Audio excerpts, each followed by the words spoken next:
With the election deal behind him, Somali President Mohamed Farmaajo appears to be making his case for re-election. The Somali leader answered questions at a symposium Sunday hosted by the RAAS Center for Policy Studies. And he addressed the United Nations General Assembly, his office posting segments online. When addressing the UN, he uttered the expected praise of international cooperation, but he also talked about his government's economic reforms and debt relief.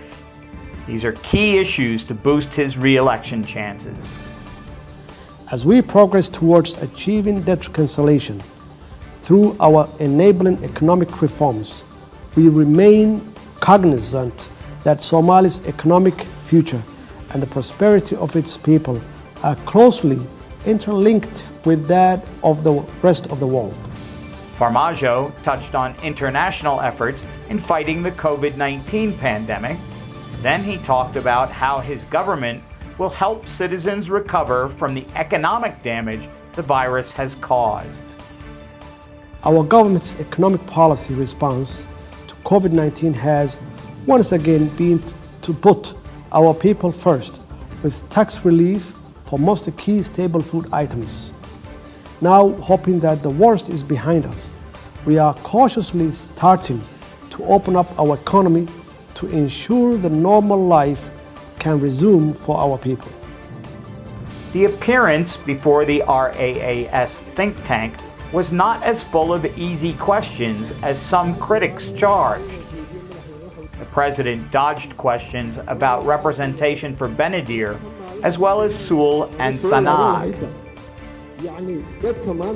And he received a grilling from one young man over the 2018 handing over of alleged terrorist Khalbi Dagas to Ethiopia.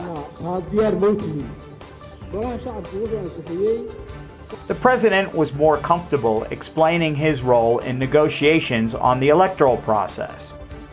He also fielded questions on youth development and national unity with patriotic and positive replies. His answers on security and the fight against Al-Shabaab are likely to resonate with his supporters. But he criticized journalists for being irresponsible or directly linked to the terror group, saying, "There are journalists who look like journalists, but they're not. They're lacking either education or experience. They are making big mistakes, or they have links with Al-Shabaab and they are working for them." This garnered him negative headlines from several publications and a rebuke from the Federation of Somali Journalists, who said, "We are deeply saddened that the President of Somalia stamps Somali journalists as Al-Shabaab militants." The Somali Journalists Syndicate Tuesday called for international pressure on Farmaajo.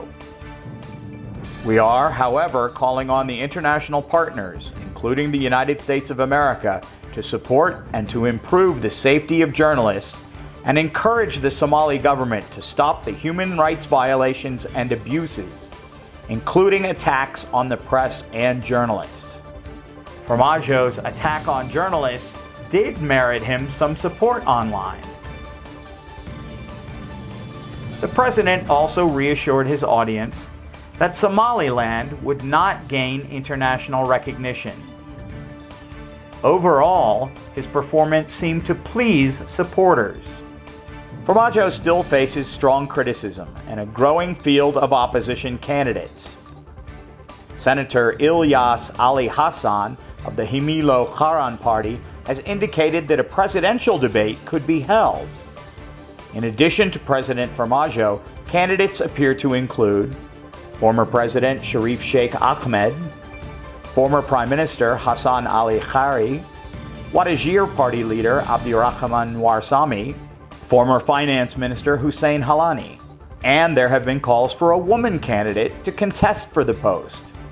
ADN TV will post updates as the Somali national elections take shape.